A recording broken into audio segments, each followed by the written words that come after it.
ஏன் தங்கச்சி நாளைக்கு நான் ஸ்கூலுக்கு போகணும், காசு கொடுங்கன்னு ஆச்சிட்டு கேட்குறேன். அதுக்கு என்ன சொன்னாங்கன்னு பாருங்க. நான் வந்துட்டு ஐஸ்கிரீம் வாங்குவேன். 50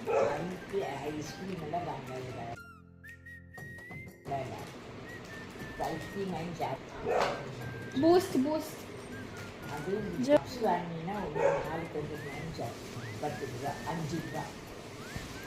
₹5 பப்ஸ் கொடுக்குறான். 5 ரூபாய் கொடுப்பான்னு சொல்லுங்க, நான் போய் வாங்கிட்டு வரேன்.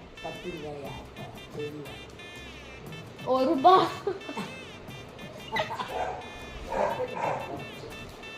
அதான் 1 ரூபாய் சொல்லி போடுங்க. முட்டை பப்ஸ் வேக வச்சு போட்டுப்பா, உங்களுக்கு வந்துட்டு 5 ரூபாய் கொடுப்பானா? 20 ரூபா.